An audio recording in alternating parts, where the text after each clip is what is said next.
Bonjour, alors voilà, je vais vous parler des origines du roman policier. Bon, c'est la première fois que je fais ça, donc je vous prie d'être indulgents. Euh, on va voir comment ça va se passer. Je vais peut-être d'abord me présenter. Je suis Mimi, je travaille à la bibliothèque d'Ixelles depuis plus de 15 ans. Ça fait 30 ans que je suis bibliothécaire. Et je suis notamment responsable du secteur des romans policiers. Voilà. Alors,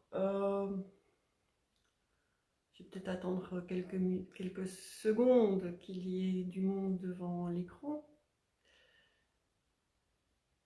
Et je vais rassembler mes idées. Donc voilà. En fait, on attribue le premier roman policier, la plupart du temps, à Edgar Allan Poe. Si on veut, on peut même remonter beaucoup plus haut, à Sophocle et Oedipe Roi, ou même en Chine, au juge Ti, qui a lui-même résolu pas mal d'affaires, dont il a écrit trois histoires qui ont été traduites et remises au goût du jour par Robert Van Gulik dans la collection 10-18. Mais il n'a pas eu d'influence sur le roman policier occidental. Donc voilà, je vous invite à le lire, mais c'est pas de lui qu'on va parler aujourd'hui. Et donc, oui, on s'entend pour dire que c'est Edgar Allan Poe qui a écrit le premier roman policier, mais finalement, c'est pas si sûr que ça. On pense aussi, maintenant, de plus en plus, à quelqu'un que je n'aurais jamais soupçonné d'avoir le titre d'auteur de roman policier, c'est Jane Austen, avec Emma. Pourquoi Emma ? Parce que, en fait, si on s'en tient à la définition du roman policier, c'est-à-dire, je prends mon copion, un récit rationnel dont le ressort dramatique est un crime vrai ou supposé, eh bien, dans Emma, il y a tout un mystère. Ce n'est pas vraiment un crime, c'est un mystère qui doit être résolu. Et Jane Austen le fait de façon tellement subtile que l'on ne se rend pas compte que ça fait partie du roman. Donc, c'est P.D. James, auteur britannique bien connu de romans policiers, qui lui a attribué le titre de précurseur. Et donc, voilà, dans Emma, c'est une jeune fille qui, après avoir marié sa gouvernante, estime qu'elle a des dons d'entremetteuse et qu'elle va essayer de marier toutes les jeunes filles des environs. En fait, elle s'y prend très mal et n'arrivera vraiment pas à voir clair dans ce qui se passe autour d'elle. Et notamment, il y a un jeune homme assez riche qui vient en visite dans le voisinage et il la mène en bourrique d'une façon pas possible. En fait, il est amoureux d'une jeune fille du voisinage et Emma ne s'en rend absolument pas compte. Il y a tout un mystère qui tourne autour d'un pianoforte qui a été offert à cette jeune fille qui s'appelle Jane Fairfax. Et ce sera tout au long un petit mystère qui ne sera résolu qu'à la fin. Alors, moi je vais vous lire un petit extrait.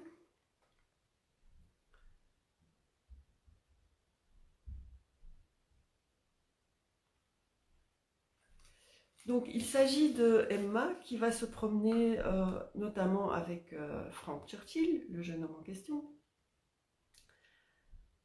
Et elle lui demande comment il a trouvé Jane Fairfax. Et comment avez-vous trouvé Miss Fairfax ? Elle a mauvaise mine, très mauvaise mine. Enfin, s'il est permis à une jeune fille d'avoir mauvaise mine. Ce terme n'est guère admis dans le monde, n'est-ce pas, Mrs. Weston ? Les dames n'ont jamais mauvaise mine, et sérieusement, Miss Fairfax est naturellement si pâle qu'elle donne toujours l'impression d'être souffrante. Elle manque vraiment de couleur. Emma refusa d'acquiescer à cette remarque et se mit à défendre chaleureusement le teint de Miss Fairfax. Il n'était certes jamais très coloré, mais il n'était pas maladif. Et puis la peau de Miss Fairfax est si douce et si délicate que le visage de la jeune fille y gagnait une élégance peu commune. M. Churchill l'écouta avec toute la déférence due, et il reconnut avoir entendu nombre de gens tenir le même discours, tout en se voyant forcé d'avouer que rien ne valait à ses yeux le bel éclat de la santé. De jolies couleurs parvenaient à donner du charme aux traits ordinaires, et lorsqu'un visage est déjà beau, il en devenait... Il s'abstint heureusement de préciser sa pensée. « Bon, dit Emma, il est inutile de discuter les goûts de chacun, mais j'espère au moins que son teint mis à part, vous la trouvez belle. » Il hocha la tête en riant. « Je ne puis dissocier Miss Fairfax de son teint. Est-ce que vous la rencontriez souvent à Weymouth? Fréquentiez-vous la même société ?» Ils approchaient à ce moment-là de chez Fort, et Frank s'écria « Ah, voici certainement ce fameux magasin où, d'après mon père, chacun ici se rend chaque jour que Dieu fait. Monsieur Weston avoue venir lui-même 6 jours sur 7 à Highbury et avoir toujours affaire chez Ford. Je vous en prie, entrons, si cela ne vous dérange pas. Je voudrais prouver que je suis vraiment d'ici, que je suis un vrai citoyen de Highbury, et pour cela, je dois absolument acheter quelque chose chez Ford. » En fait, là, il est en train de détourner la conversation pour ne pas avoir à répondre.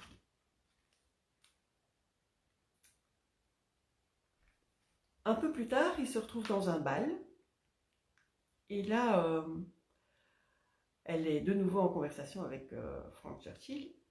« Je viens de faire une affreuse découverte, reprit-il après un instant de silence. C'est qu'il y aura demain une semaine que je suis ici. J'en suis déjà à la moitié de mon séjour. Et je n'ai jamais vu le temps passer aussi vite. Je commençais juste à m'amuser. Je commençais juste à connaître Mrs. Weston et ses amis et... Oh, je déteste penser à ça. Peut-être commencez-vous aussi à regretter d'avoir gaspillé l'une de ces précieuses journées à vous faire couper les cheveux à Londres. » »« Ah non, dit-il en souriant, je ne regrette absolument pas. Je n'ai point de plaisir à voir mes amis lorsque je ne suis pas sûr d'être présentable. » Les autres messieurs étaient maintenant arrivés au salon, et notre héroïne se vit obligée de négliger un peu Frank pour écouter ce que lui racontait M. Cole. Lorsque celui-ci fut parti et qu'Emma put en revenir à M. Churchill, elle le surprit en train d'observer attentivement Miss Fairfax qui se trouvait à l'autre bout du salon. « Que se passe-t-il » lui demanda-t-elle. Il sursauta. « Oh, merci de me réveiller, répondit-il. Je crains d'avoir été grossier, mais vraiment, Miss Fairfax s'est coiffée d'une manière tellement étrange que je ne puis détourner mes regards de sa personne. Je n'ai jamais rien vu d'aussi outré. Ces boucles, c'est elle qui a dû avoir cette idée, personne n'a la même coiffure. Il faut que j'aille lui demander si c'est une mode irlandaise. Irai-je? Ah ben oui, j'irai. Je jure que je vais y aller, et vous verrez comment elle le prend, elle, si elle rougit. » Il se leva sans plus attendre, et Miss Woodhouse le vit bientôt parler à Miss Fairfax, sans pouvoir cependant juger de l'effet de ses discours sur la jeune fille, Frank s'étant malencontreusement placé juste devant son interlocutrice et la dissimulant totalement au regard d'Emma. Voilà, donc on se rend bien compte qu'il y a tout un double langage entre Emma qui croit maîtriser la situation et qui croit comprendre ce qui se passe, et en fait Frank Churchill qui est tout à fait maître de la situation. Donc, c'est comme ça qu'ont débuté apparemment les premiers pas du roman à énigme. Et puis vient évidemment ce qui en est le premier vrai, la première vraie trace, c'est dans les histoires extraordinaires d'Edgar Allan Poe, le double assassinat de la rue Morgue. Alors il faut signaler que les nouvelles de Poe doivent vraiment énormément à la traduction de Baudelaire. Je les ai lues en anglais et en français, et c'est vrai que que Baudelaire y est vraiment pour beaucoup. D'ailleurs, Edgar Allan Poe n'est pas si célèbre que ça aux États-Unis, il est plus célèbre en France. Il faut dire aussi que la vie de Poe n'étant pas une vie très vertueuse. Ça a aussi teinté un peu mes succès aux États-Unis. Alors, un petit extrait de la résolution de l'affaire. Donc, en fait, le double assassinat de la rue Morgue, c'est l'assassinat de 2 personnes, une mère et sa fille. On a retrouvé le corps de la fille introduit dans le conduit de la cheminée, la tête la première. Et on a retrouvé le cadavre de la mère démantibulé sur le sol de la cour. Les seuls témoignages qu'on a, c'est qu'on a entendu 2 voix. Une voix assez grave qui parlait anglais et une voix plus aiguë dont les témoins disent chacun une chose différente. C'est un Hollandais, c'est un Indien, enfin bref. Toutes les langues possibles et imaginables sont invoquées. Et donc, c'est le chevalier Dupin avec son ami le narrateur qui essaye de résoudre l'affaire. Et voici un des passages. Un témoin dépeint la voix ainsi, plutôt âpre qu'aiguë. 2 autres en parlent comme d'une voix brève et saccadée. Ces témoins n'ont distingué aucune parole, aucun son ressemblant à des paroles. Je ne sais pas, continua Dupin, quelle impression j'ai pu faire sur votre entendement, mais je n'hésite pas à affirmer qu'on peut tirer des déductions légitimes de cette partie même des dépositions. La partie relative aux 2 voix, la grosse voix et la voix aiguë, très suffisante en elle-même pour créer un soupçon qui indiquerait la route dans toute investigation ultérieure du mystère. J'ai dit déduction légitime, mais cette expression ne rend pas complètement ma pensée.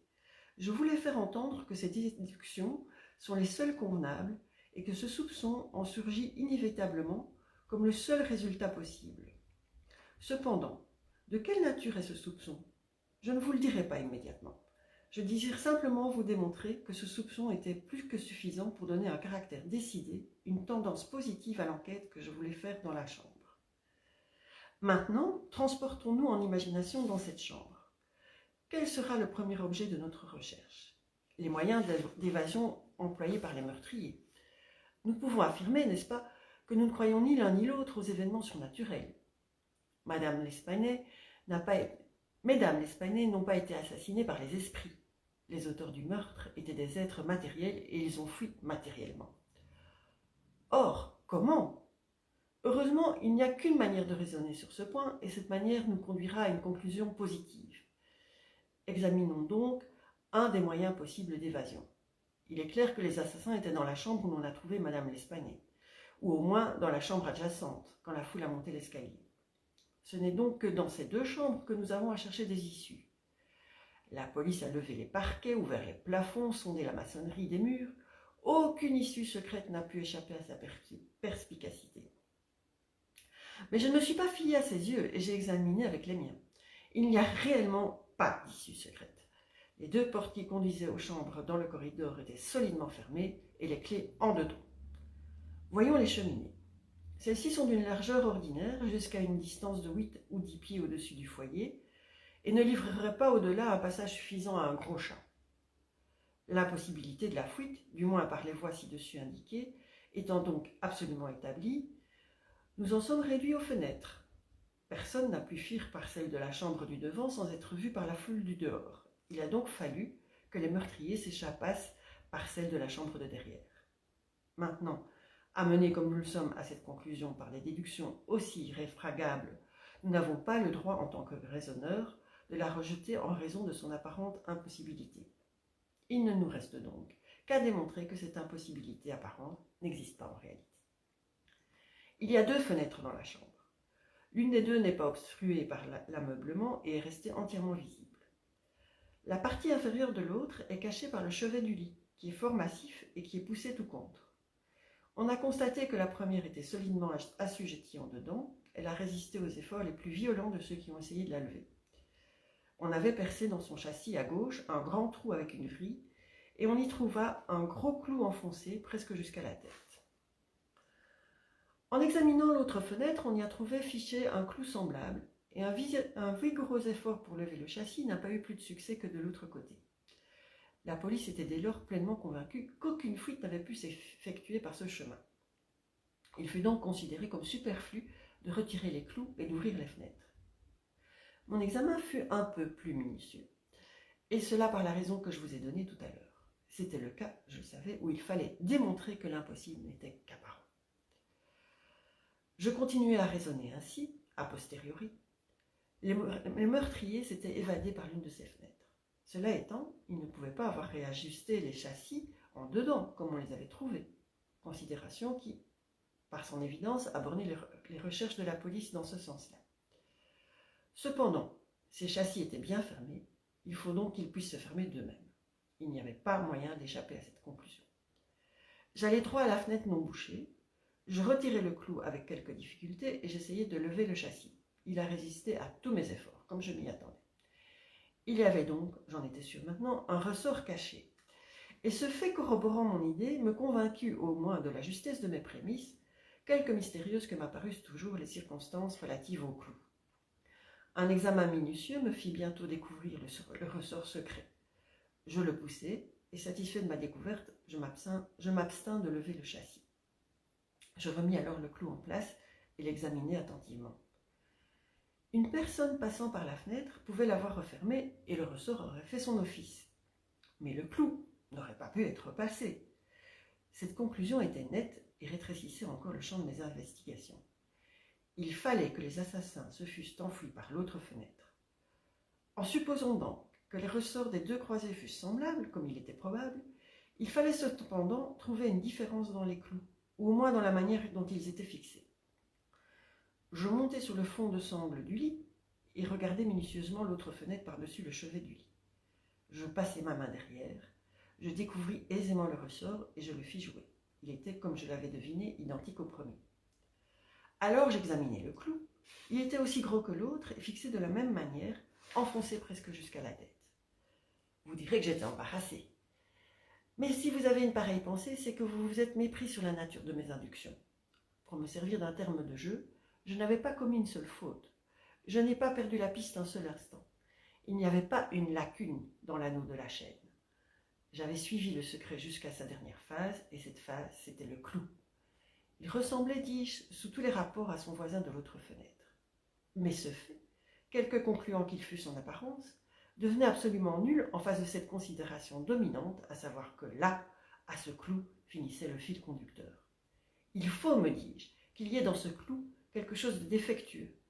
Je le touchai, et la tête, avec un petit morceau de tige, un quart de pouce environ, me resta dans les doigts. Le reste de la tige était dans le trou où elle s'était cassée. Cette fracture était fort ancienne, car les bords étaient incrustés de rouille, et elle avait été opérée par un coup de marteau, qui avait enfoncé en partie la tête du clou dans le fond du châssis. Je rajustai soigneusement la tête avec le morceau qui la continuait, et le tout figura un clou intact. La fissure était inappréciable. Je pressai le ressort, je levai doucement la croisée de quelques pouces, la tête du clou vint avec elle sans bouger de son trou. Je refermai la croisée et le clou offrit de nouveau le semblant d'un clou complet. Jusqu'ici, l'énigme était débrouillée. L'assassin avait fui par la fenêtre qui touchait au lit. Qu'elle fût retombée d'elle-même après la fuite ou qu'elle ait été refermée par une main humaine, elle était retenue par le ressort et la police avait attribué cette résistance au clou. Aussi, toute enquête ultérieure avait été jugée superflue. Voilà, c'est comme ça que Dupin arrive à expliquer le meurtre. Il continue jusqu'à trouver que c'est un orang-outan qui a commis le double meurtre de la rue Morgue. Voilà. Son chevalier Dupin, il s'en servira encore 3 fois. Dans l'histoire de la mort de Marie, je ne sais plus qui, et la lettre volée qui est très très connue. Donc ça c'est, aux yeux de tous, le premier roman policier. Ensuite, on a parlé beaucoup, en tout cas en Angleterre et dans les pays anglo-saxons, de Wilkie Collins. Alors Wilkie Collins est un auteur de romans d'aventure, dit-on à l'époque, mais qui en fait sont vraiment des romans policiers. Et son plus connu, c'est La Dame en blanc en 1860, The Woman in White. Il a eu énormément de succès. Et pour moi, c'est un roman que j'aime beaucoup. Alors, Wilkie Collins, on l'a réédité dans la collection Le Masque, avec chaque fois trois romans. Et ici, c'est le premier, puisque c'est le premier qu'il a écrit.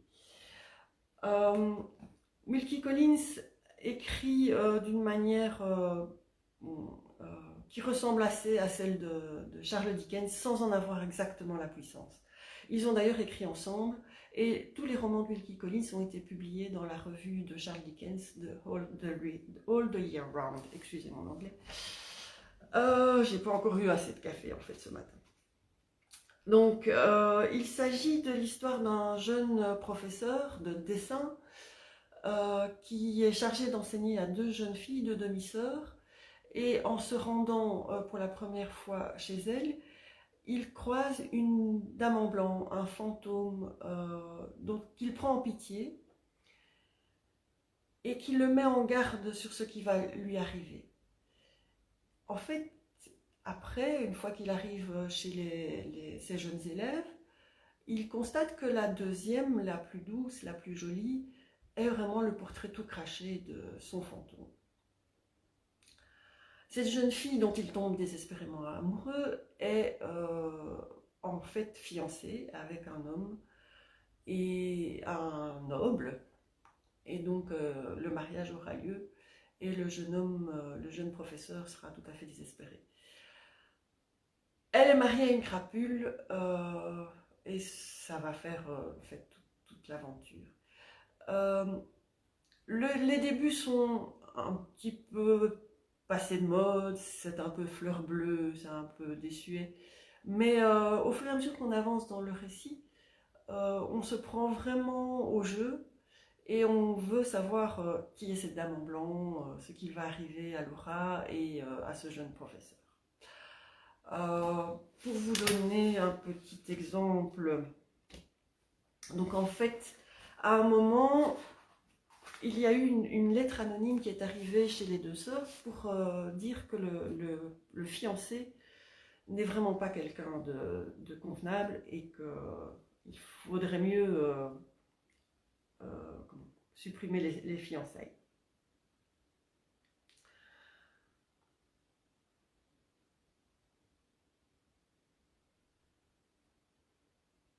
Alors, la gouvernante entre et le jeune professeur s'appelle Walter Arkwright.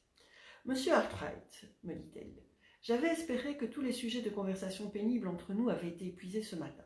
Je m'étais trompé. Une main cachée et vile tâche d'effrayer ma sœur au sujet de son mariage. Vous vous rappelez la lettre que le jardinier a portée ce matin pour Miss Fairley? Certainement. C'était une lettre anonyme. Une misérable tentative dans le but d'amoindrir l'estime que ma sœur porte à sœur Percival Glyde. Cette lettre l'a mise dans un tel état d'anxiété que j'ai eu toutes les peines du monde à la calmer avant de venir jusqu'ici. Je sais que c'est une affaire de famille dont je ne devrais pas vous parler et qui pour vous n'offre aucun intérêt, mais excusez-moi, Miss Alcombe, de vous interrompre, mais tout ce qui touche au bonheur de Miss Fairley ou au vôtre m'intéresse au plus haut point. Je suis heureuse de vous l'entendre dire, car vous êtes la seule personne dans la maison qui puisse me conseiller. Dans son état de santé et avec son horreur des difficultés, M. Fairley, qui est le tuteur des deux jeunes femmes, ne peut m'être d'aucun secours. Le pasteur est un homme bon et faible qui ne connaît rien en dehors de la routine de ses devoirs, et nos voisines sont des relations anonymes sur lesquelles on ne peut compter ni dans les ennuis ni dans les dangers. Ce que je veux savoir, c'est si je dois tâcher immédiatement de découvrir l'auteur de cette lettre, ou si je dois attendre demain pour demander l'avis du conseiller privé de M. Fairley. C'est une question peut-être très importante, de perdre ou de gagner un jour. Dites-moi ce que vous en pensez, M. Arkwright. Si je n'avais pas été obligée de faire de vous mon confident dans des circonstances très délicates, je n'aurais pas d'excuse pour vous parler ainsi. Mais après tout ce que je vous ai déjà dit, il m'est permis, je crois, d'oublier que vous n'êtes notre amie que depuis 3 mois. Elle me tendit la lettre qui commençait sans en-tête et je lus. Croyez-vous au songe? Je l'espère pour votre salut. Regardez ce que dit l'Écriture à ce sujet. Genèse 48, Daniel 4, 18, 25. Et écoutez mon avertissement avant qu'il ne soit trop tard. La nuit dernière, j'ai rêvé de vous, Miss Fairley. J'ai rêvé que j'étais dans le cœur de l'église, d'un côté de l'autel, et que le pasteur se trouvait de l'autre. Après quelques instants, venant d'une aile de l'église, s'avancèrent vers nous une femme et un homme, afin qu'on les marie.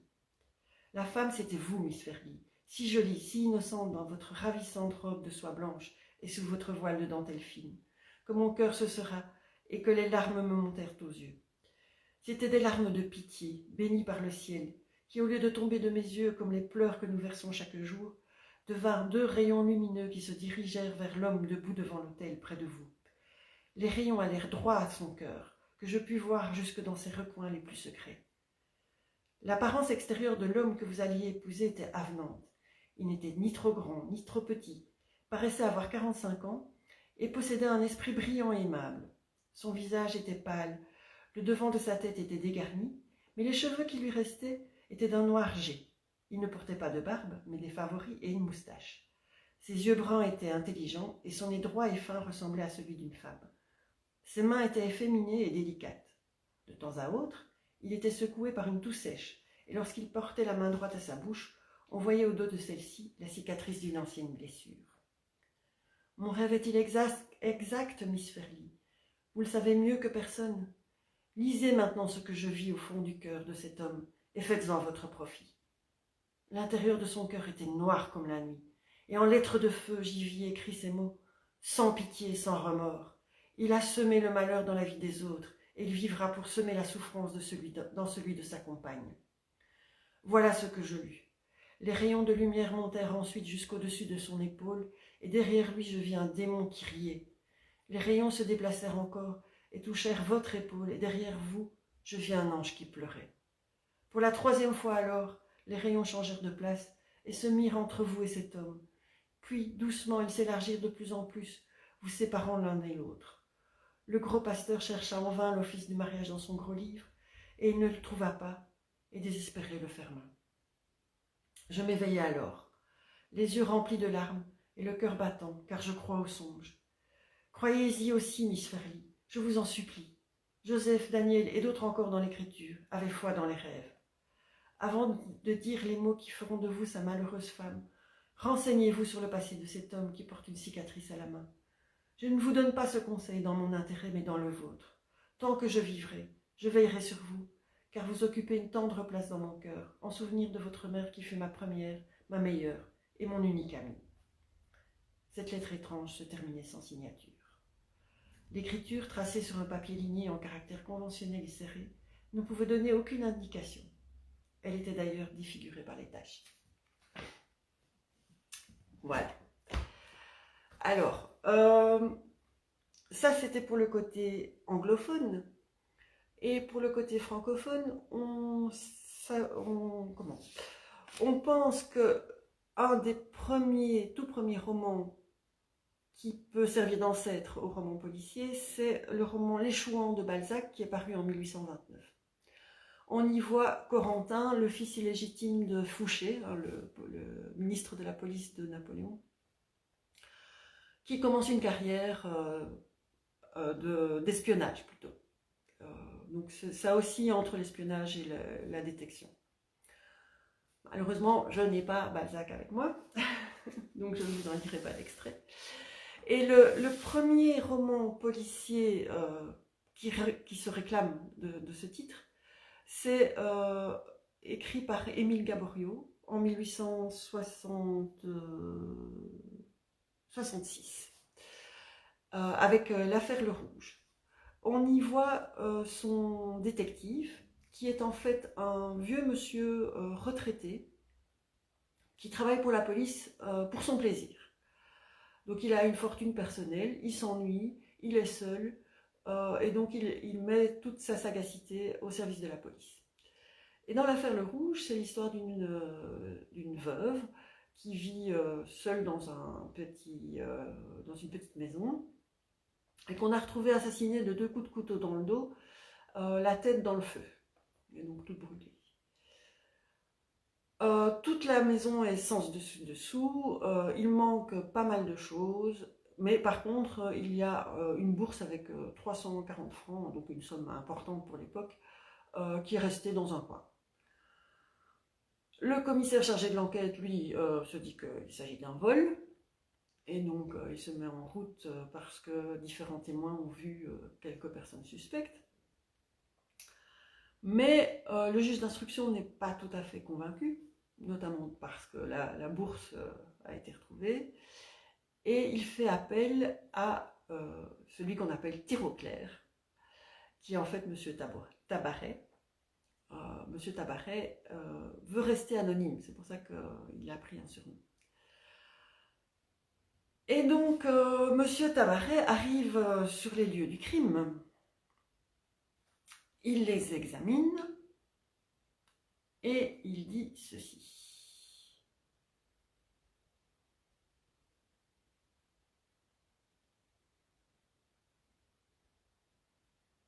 Je commence, dit-il enfin, d'un ton vaniteusement modeste.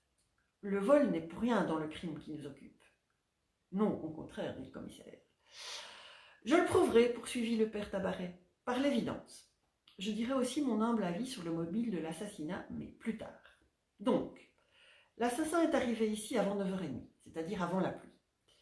Pas plus que M. Gévrol, le commissaire, je n'ai trouvé d'empreintes boueuses, mais sous la table, à l'endroit où se sont posés les pieds de l'assassin, j'ai relevé des traces de poussière. Nous voilà donc fixés quant à l'heure.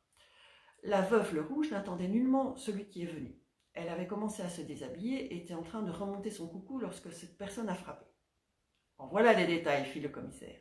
« Ils sont faciles à constater, reprit l'agent volontaire. Examinez ce coucou. » Je passe le coucou. Blablabla. Puis regardez le costume de la victime. Le corsage de la robe a été retiré. Pour ouvrir au plus vite, elle ne l'a pas remis. Elle a bien vite croisé ce vieux châle sur ses épaules. « Christi !» s'exclama le brigadier, évidemment empoigné. La veuve, continua le bonhomme, connaissait celui qui frappait. Son empressement à ouvrir le fait soupçonner, la suite le prouve. L'assassin a donc été admis sans difficulté. C'est un homme encore jeune, d'une taille un peu au-dessus de la moyenne, élégamment vêtu. Il portait ce soir-là un chapeau à haute forme. Il avait un parapluie et fumait un traboucos avec un porte-cigare. « Par exemple !» s'écria le commissaire. « C'est trop fort !»« Trop fort peut-être !» riposta le père Tabaret. « En tout cas, c'est la vérité. Si vous n'êtes pas minutieux, vous, je ne dis plus rien, mais je le suis, moi. Je cherche et je trouve. Ah, c'est trop fort, dites-vous. Eh bien, daignez jeter un regard sur ces morceaux de plâtre humide. Ils vous représentent les talons de bottes de l'assassin dont j'ai trouvé le moule d'une netteté magnifique près du fossé où on a aperçu la clé. Sur ces feuilles de papier, j'ai calqué l'empreinte entière du pied que je ne pouvais relever car elle se trouve dans du sable. Regardez, talons hauts, cambrure prononcée, semelle petite et étroite, chaussures d'élégant à pieds soignés, bien évidemment. Cherchez là cette empreinte tout au long du chemin, vous la rencontrerez 2 fois encore, et puis vous la trouverez répétée 5 fois dans le jardin, où personne n'a pénétré. Ce qui prouve, entre parenthèses, que l'assassin a frappé non à la porte, mais au volet, sous lequel passait un filet de lumière. À l'entrée du jardin, mon homme a sauté pour éviter un carré planté. La pointe du pied plus enfoncée l'annonce. Il a franchi sans peine près de 2 mètres. Donc il est leste, c'est-à-dire jeune. Le père Tabaret parlait d'une petite voix claire et tranchante, et son œil allait de l'un à l'autre de ses auditeurs, guettant leurs impressions. « Est-ce le chapeau qui vous étonne, monsieur Gévrol ?» poursuivit le père Tabaret. « Considérez le cercle parfait tracé sur le marbre du secrétaire, qui était un peu poussiéreux. Est-ce parce que j'ai fixé la taille que vous êtes surpris ? Prenez la peine d'examiner le dessus des armoires, et vous reconnaîtrez que l'assassin y a promené ses mains. Donc il est bien plus grand que moi. Et ne dites pas qu'il est monté sur une chaise, car dans ce cas, il aurait vu et n'aurait pas été obligé de toucher. Seriez-vous stupéfait du parapluie ? Cette potte de terre garde l'empreinte admirable non seulement du bout, mais encore de la rondelle de bois qui retient l'étoffe. Est-ce le cigare qui vous confond ? Voici le bout du trabucos que j'ai recueilli dans les cendres. L'extrémité est-elle mordillée ? A-t-elle été mouillée par la salive ? Non. Donc celui qui fumait se servait d'un porte-cigare. Le coq dissimulait mal une admiration enthousiaste. Sans bruit, il choquait ses mains l'une contre l'autre. Le commissaire semblait stupéfait, le juge avait l'air ravi. Par contre, la mine de Gévrol s'allongeait sensiblement. Quant au brigadier, il se cristallisait. Maintenant, reprit le bonhomme, écoutez-moi bien. Voici donc le jeune homme introduit. Comment a-t-il expliqué sa présence à cette heure ? Je ne le sais. Ce qui est sûr, c'est qu'il a dit à la veuve Le Rouge qu'il n'avait pas dîné. La brave femme a été ravie et tout aussitôt s'est occupée à préparer un repas. Ce repas n'était pas pour elle, car dans l'armoire, j'ai retrouvé les débris de son dîner. Elle a mangé du poisson, l'autopsie le prouvera. Du reste, vous le voyez, il n'y a qu'un verre sur la table et un seul couteau. Mais quel est ce jeune homme? Il est certain que la veuve le considérait comme bien au-dessus d'elle. Dans le placard, il y a une nappe encore propre. S'en est-elle servie? Non. Pour son hôte, elle a sorti du linge blanc, et son plus beau. Elle lui destinait ce verre magnifique, à présent sans doute. Enfin, il est clair qu'elle ne se servait ordinairement pas de ce couteau à manche d'ivoire. Tout cela est précis, murmurait le juge, très précis. Voilà donc le jeune homme assis. Il a commencé à boire un verre de vin, tandis que la veuve mettait sa poêle sur le feu. Puis, le cœur lui manquant, il lui a demandé de l'eau de vie, et on a bu la valeur de 5 petits verres. Après une lutte intérieure de 10 minutes, il a fallu ce temps pour cuire le jambon et les œufs au point où ils en sont. Le jeune homme s'est levé, s'est approché de la veuve, alors accroupi et penché en avant, et lui a donné 2 coups de couteau dans le dos. Elle n'est pas morte instantanément. Elle s'est redressée à demi, se cramponnant aux mains de l'assassin. Lui alors s'étant reculé, l'a soulevée brusquement et l'a rejetée dans la position où vous la voyez. Cette courte lutte est indiquée par la posture du cadavre. Accroupie et frappée dans le dos, c'est sur le dos qu'elle devait tomber. Le meurtrier s'est servi d'une arme aiguë et fine, qui doit être, si je ne m'abuse, un bout de fleuret démoucheté et aiguisé. En essuyant son arme au jupon de la victime, il nous a laissé cette indication. Il n'a d'ailleurs pas été marqué dans la lutte. La victime s'est bien cramponnée à ses mains, mais comme il n'avait pas quitté ses gants gris... « Enfin, c'est du roman !» s'écria Crévol. « Avez-vous visité les ongles de la veuve Le Rouge, monsieur le chef de la sûreté? Non? Eh bien, allez les inspecter, vous me direz si je me trompe. Donc voici la femme morte. Que veut l'assassin? De l'argent, des valeurs? Non, non, 100 fois non. Ce qu'il veut, ce qu'il cherche, ce qu'il lui faut, ce sont des papiers qu'il sait en possession de la victime. Pour les avoir, il bouleverse tout. Il renverse les armoires, déplie le linge, défonce le secrétaire dont il n'a pas la clé et vide la paillasse. Enfin, il les trouve. Et savez-vous ce qu'il en fait de ces papiers? Il les brûle. Non dans la cheminée, mais dans le petit poêle de la première pièce. Son but est rempli désormais. Que va-t-il faire? Fuir en emportant tout ce qu'il trouve de précieux pour dérouter les recherches et indiquer un vol. Ayant fait main basse sur tout, il l'enveloppe dans la serviette dont il devait se servir pour dîner, et, soufflant la bougie, il s'enfuit, ferme la porte en dehors et jette la clé dans le fossé. Et voilà. Monsieur Tabaret, fit le juge, votre enquête est admirable, et je suis persuadé que vous êtes dans le vrai. Ah, s'écria Lecoq, est-il assez colossal, mon papa Tirauclair? Pyramidal, renchérit ironiquement Crévol. Je pense seulement que ce jeune homme, très bien, devait être un peu gêné par un paquet enveloppé dans une serviette blanche et qui devait se voir de fort loin. Aussi ne l'a-t-il pas emporté à 100 lieues, répondit le père Tabaret. Vous comprenez que pour gagner la station du chemin de fer, il n'a pas eu la bêtise de prendre l'omnibus américain. Il s'y est rendu à pied, par la route plus courte du bord de l'eau. Or, en arrivant à la Seine, à moins qu'il ne soit encore plus fort que je le suppose, son premier soin a été d'y jeter ce paquet indiscret. Croyez-vous, papa Tirauclair? Je le parierai, et la preuve c'est que j'ai envoyé 3 hommes sous la surveillance d'un gendarme pour fouiller la Seine à l'endroit le plus rapproché d'ici. S'ils retrouvent le paquet, je leur ai promis une récompense. Et donc, on retrouve le paquet en question. Voilà. Donc là, on retrouve aussi plus l'influence de Poe que celle de Wilkie Collins, dans la mesure où il y a vraiment un enquêteur qui travaille sur la raison, sur l'enchaînement rationnel des événements pour en retirer la cause et les effets. Donc voilà, ça c'était en 1866. Là, je vous propose de retourner en Angleterre pour quelqu'un qui est moins connu encore que Wilkie Collins, mais que j'aime vraiment beaucoup. Il s'agit de Mary-Elizabeth Braddon. Donc, c'est une jeune femme qui était très pauvre, qui a fait un peu de théâtre, qui n'a pas eu un énorme succès, qui s'est mariée avec un monsieur qui l'a plus ou moins rapidement abandonné, puisqu'il lui a quand même fait 6 enfants. Et donc, pour gagner sa vie, comme sur les planches ça ne marchait pas très fort, elle s'est mise à écrire des romans, et des romans policiers. Et elle a eu beaucoup de succès. Donc voilà, on en a toute une série à la bibliothèque, parce que je vous le dis, c'est une de mes auteurs préférés. Et je recommande particulièrement celui-ci, Les oiseaux de proie, qui est suivi par un autre volume qui s'appelle L'héritage de Charlotte. Et c'est l'histoire d'une jeune fille, bon, comme d'habitude, hein, en 1866, on tourne toujours un peu autour des mêmes thèmes. Une jeune fille qui est une héritière sans le savoir et qui est entourée par diverses personnes qui, elles, connaissent son affaire et qui veulent en tirer avantage. Alors, ici, je ne vais pas vous lire un extrait euh, qui démontre comment se présente le roman policier. C'est juste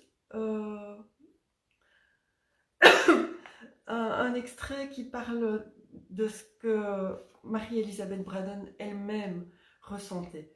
Donc, il s'agit d'une jeune femme qui est très pauvre, qui n'a pas d'argent et qui est obligée de vivre comme dame de compagnie auprès d'une personne qui n'est pas très très intéressante. Et donc, voilà, elle ressent assez durement sa condition. Et elle parle avec le jeune homme qui, lui, est amoureux de l'héritière. Il lui dit oublions que nous ayons jamais mené une vie semblable, une vie d'expédient où il cherchait à tromper les gens pour avoir quelques sous. Oui, répondit Diana, oublions-le si nous le pouvons. Le ton d'amertume avec lequel elle s'exprimait le frappa péniblement. Il demeura assis en silence pendant quelques minutes, la jugeant malheureuse, la plaignant. Sa vie lui semblait sans avenir. Pour lui, il pouvait espérer rencontrer quelque chance de réussite, il était libre de courir le monde, de tenter de s'y frayer un chemin. Mais que pouvait faire une femme abandonnée au milieu de ce triste monde? Elle ne pouvait attendre que la venue d'un prince qui viendrait la délivrer. Et Valentin se rappela combien de femmes l'avaient vainement attendu, ce prince charmant.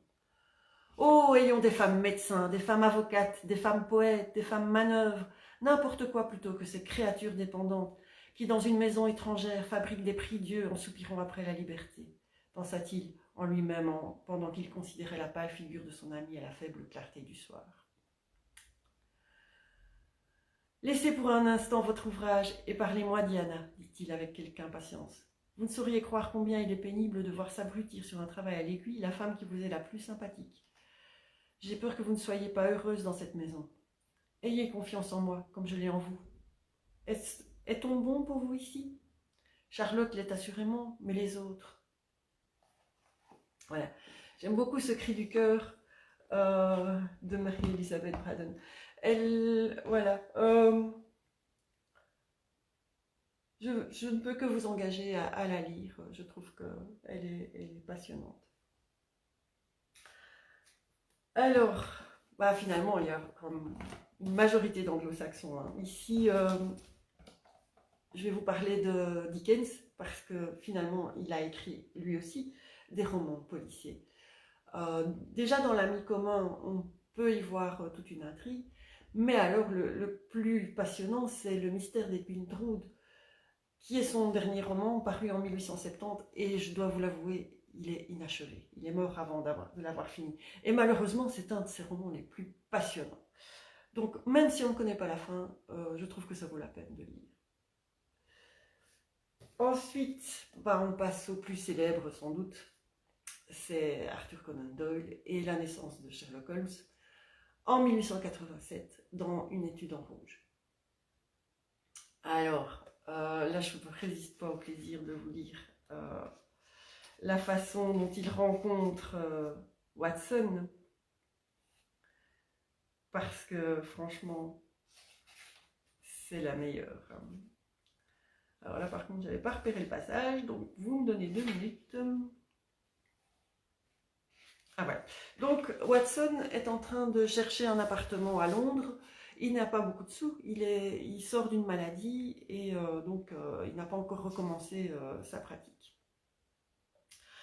Un ami lui dit, mais tiens, je connais quelqu'un qui cherche aussi un colocataire, seulement il est un peu spécial, donc méfie-toi, allons toujours le voir, tu verras si tu peux t'entendre avec lui. Alors...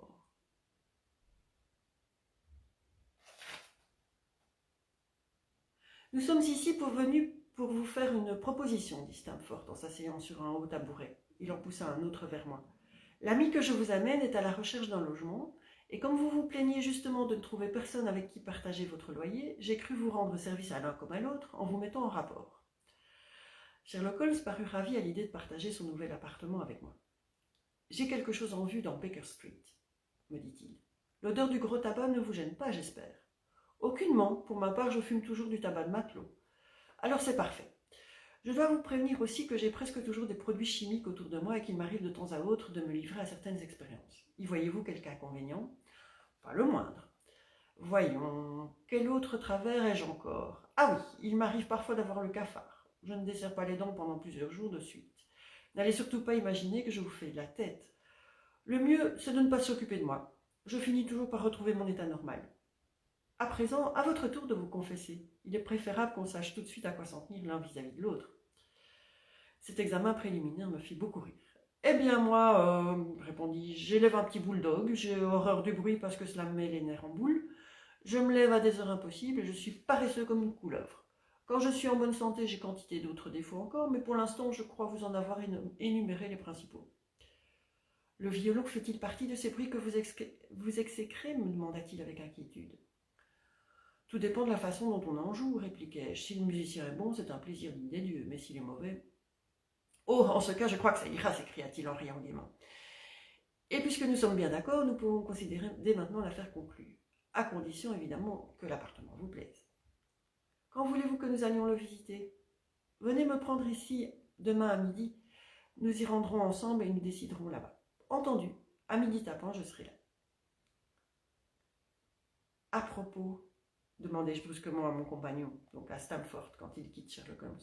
Comment s'y est-il pris pour deviner que je revenais d'Afghanistan? C'est précisément ce qui fait son originalité, me répondit-il avec un sourire énigmatique. Vous n'êtes pas le premier à en être intrigué. Oh oh, un mystère, m'écriai-je en me frottant les mains. Tant mieux, nous ne nous ennuierons pas. Je vous suis très reconnaissant de nous avoir mis en relation. Le meilleur moyen d'étudier les hommes, vous le savez, c'est de vivre avec eux. Alors mettez-vous à l'œuvre et étudiez-le, me dit-il en me quittant. Seulement je gage qu'il en saura bientôt plus sur vous que vous n'en saurez sur lui. Au revoir.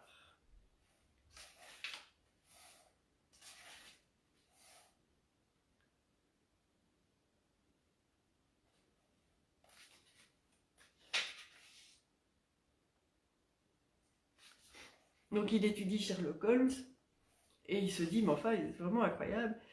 Il sait des tas de choses et puis il y a des choses vraiment élémentaires qu'il ne connaît pas. Je faillis tomber à la renverse lorsque je découvris au hasard d'une conversation qu'il ne connaissait ni les théories de Copernic ni la composition du système solaire. Qu'un homme civilisé à notre époque pût encore ignorer que la Terre tourne autour du Soleil, cela me paraissait positivement inconcevable. Vous avez l'air étonné, me dit-il en souriant de mon ahurissement. Mais voyez-vous, maintenant que vous me l'avez appris ce qu'il en était, je vais au contraire employer tous mes efforts à n'en pas retenir un traître mot. À n'en pas retenir? Mais oui, m'expliqua-t-il. Le cerveau de l'homme, quand il vient au monde, est comme un petit grenier vide, que chacun meuble ensuite selon ses goûts. Les sots accumulent tout un fatras d'inutilité, ramassés de briques et de brocs, et il ne reste plus de place pour y installer les connaissances qui pourraient leur servir. Ou en tout cas, ils les y entassent avec tant d'autres choses qu'ils sont incapables de remettre la main dessus le jour où ils en ont besoin. Les sages, au contraire, s'appliquant à choisir très judicieusement l'ameublement de leur grenier cérébral, ils ne veulent y voir que les seuls objets qui pourront leur être utiles un jour, et les y rangent dans l'ordre le plus parfait.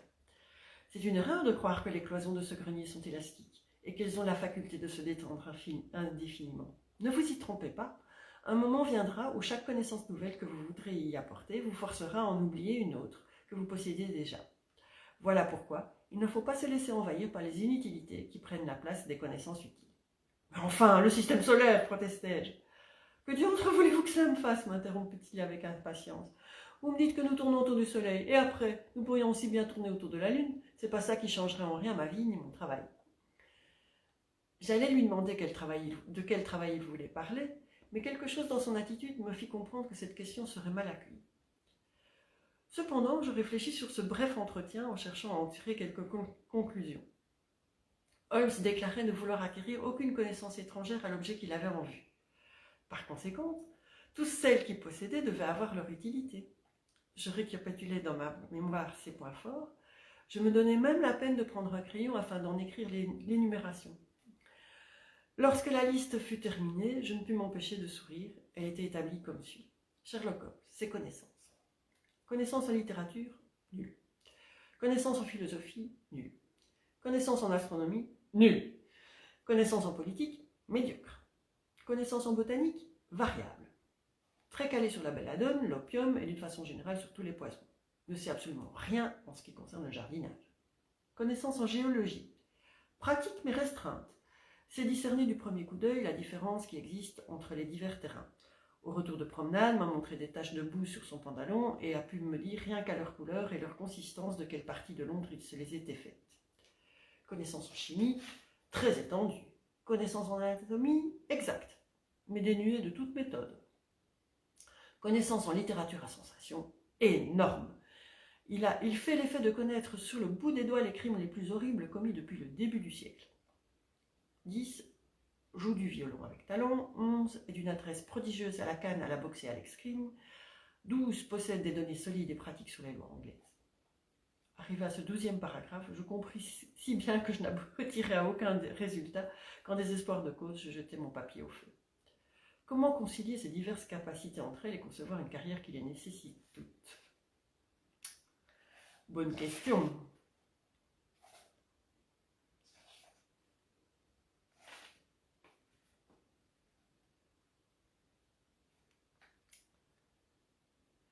Et c'est à la suite d'un article qui paraît dans le journal, que Watson trouve vraiment débile et qu'il lit à Sherlock Holmes. Il dit « Quelle fumisterie !» m'écriai-je en rejetant le magazine sur la table. « Je ne crois pas avoir jamais lu de ma vie quelque chose d'aussi idiot. »« Quoi donc ?» me demanda Sherlock Holmes. « Eh bien, mais cet article !» répondis-je en lui indiquant la brochure avec une cuillère et en me mettant à manger. « Je vois que vous l'avez lu puisque vous en avez fait une marque.